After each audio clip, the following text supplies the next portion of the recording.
Pais admiráveis educam pelo exemplo. Um livro de Chris Poli, capítulo 2, parte B.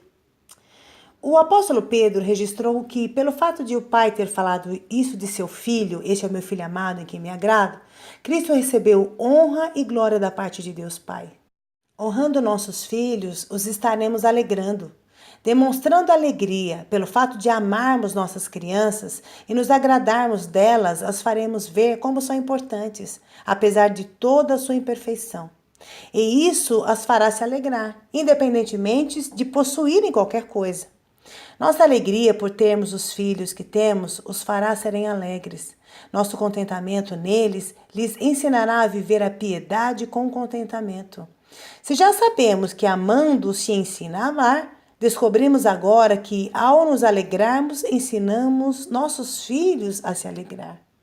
Muitos pais reclamam por acharem que seus filhos são cheios de defeitos. Todas as vezes em que os ouço dizer algo do gênero, sempre brinco e digo que vou dar-lhes uma receita como a de um antibiótico, com doses cada 12 horas. Um elogio à criança de manhã, um outro elogio à tarde. Um incentivo de manhã, outro incentivo à tarde. E pronto. Encontre os aspectos positivos em seus herdeiros, ressalte-os publicamente e pessoalmente e sempre demonstre a alegria que você sente por ter os filhos que tem. Esse é um santo remédio para injetar doses diárias de alegria neles. Quando trabalhava numa escola infantil como educadora, eu e os outros professores tínhamos cuidado e preocupação extremos em elogiar as crianças. Sempre no final do ano, quando trabalhávamos com traços de caráter, dávamos um diploma a cada uma com a qualidade que se destacou ao longo do período.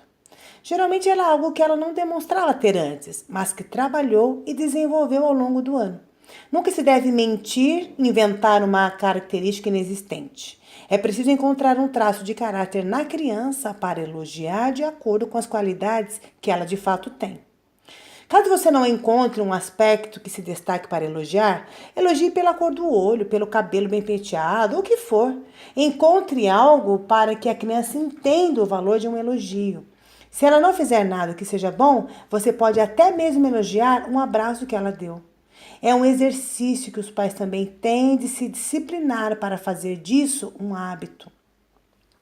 Eu noto que é muito difícil até para os pais falarem sempre a coisa certa, no momento certo. Por isso, nunca se pode deixar de dar valor ao esforço da criança em fazer algo que a leve a receber elogios do pai e da mãe, como um desenho, que pode ser visto como uma linda expressão artística ou como um rabisco no papel. A perfeição é inalcançável. Se os pais sempre exaltam o lado negativo das coisas, reforçam a frustração. Você precisa ter muito cuidado para não se tornar aquele tipo destrutivo de pai que, quando a criança diz, olha a nota que eu tirei, responde, você não fez mais que sua obrigação. Isso arrasa qualquer um. Se você tem qualquer dificuldade de reconhecer a importância do elogio, leia o que diz o salmista. Tudo que tem vida, louve ao Senhor. São muitas as passagens bíblicas que nos conclamam a louvar a Deus. E você sabe qual é o significado da palavra louvor? É exatamente elogio. Lembre-se dessa verdade fundamental. Elogios demonstram a sua alegria pela vida de seu filho. E isso o deixará sempre alegre. Regras positivas geram alegria.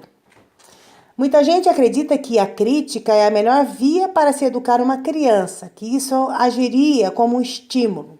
Não concordo com essa visão. Para a criança, empolgante é você e seu cônjuge levantarem ou destacarem o que é positivo nela. Isso se deve ao fato de o ser humano já ser, por si mesmo, negativo.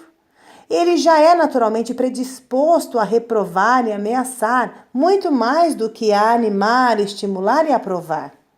E se os pais vivem criticando, criticando e criticando, o que será reforçado é o lado negativo dessa criança.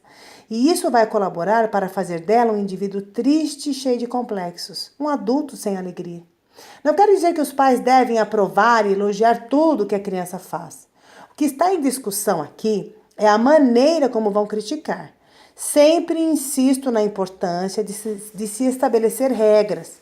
Só que regras podem servir como uma lei opressora e castradora ou como um motivo de alegria quando são cumpridas. Assim, os pais devem se preocupar em elogiar sempre que o filho cumpre as normas estabelecidas, animar a criança a obedecer às regras, reconhecer o esforço para se cumprir um mandamento. Para corrigir o que está errado, não é preciso enfatizá-lo. O ideal é exaltar a correção, para que você transmita a alegria de ver seu filho cumprindo as ordenanças, o que naturalmente o fará se alegrar a cada vez que for bem-sucedido na obediência a uma regra. Essa também é a razão para as regras serem, em sua maioria, positivas e, em sua minoria, negativas. Se você sempre diz, não pode correr, não pode brincar, não pode gritar, não pode fazer isso, a criança vai pensar, não posso fazer nada. Mas ela pode sim, no momento certo, na hora certa. Deve haver uma lista das atividades que podem ser feitas. Se isso for levado a cabo, os pais terão como dizer às crianças frases como: não é para brincar com o copo, porque quebra e pode ser perigoso, mas você pode brincar com esse outro brinquedo. É importante ressaltar que há uma diferença significativa entre criticar e disciplinar. Aplicar disciplina é corrigir o que está errado no comportamento da criança e ensinar o certo. Já exercer a crítica é reprovar um comportamento focado no negativo, sem o alvo de ensinar o que é certo. A diferença está na intenção do coração. Filhos alegres são reflexos dos pais. Por isso, por mais que seja natural ao ser humano destacar o negativo em detrimento do positivo, se os pais reconhecerem isso e tentarem mudar, verão a mesma iniciativa em seus filhos. Lembre-se da sua infância. Acredite que os adultos só começam a perceber os seus erros na medida em que começam a lembrar de si mesmos. Observar quais são as marcas interiores deixadas pelos que passaram quando eram crianças. Em algum momento da vida, certamente o pai, a mãe, a avó, a tia, um tio, falou palavras que deixaram marcas dolorosas ou frustrantes em você, o que roubaram muito da sua alegria. Se ficou ferido por isso, não faça o mesmo com seu filho. É por essa razão que as regras para a sua casa precisam ser positivas. As normas que você estabelece para os seus filhos pode ter um paralelo muito direto com os mandamentos bíblicos. Quem vê a lei divina como um amontoado de normas castradoras não terá alegria em segui-la. Cumpri-la será penoso e incômodo. O relacionamento com Deus será motivo não por amor e graça, mas por ordens e punições. Você precisa mostrar a seus filhos que toda e qualquer regra deve ser vista pela ótica sugerida pelo apóstolo João. Os que obedecem aos seus mandamentos nele permanecem e ele neles. Do seguinte modo, sabemos que ele permanece em nós pelo Espírito que nos deu. Ou seja, o cumprimento de normas é uma prova da intimidade entre quem as estabeleceu e quem as cumpre. Regulamentos, portanto, aproximam em vez de separar.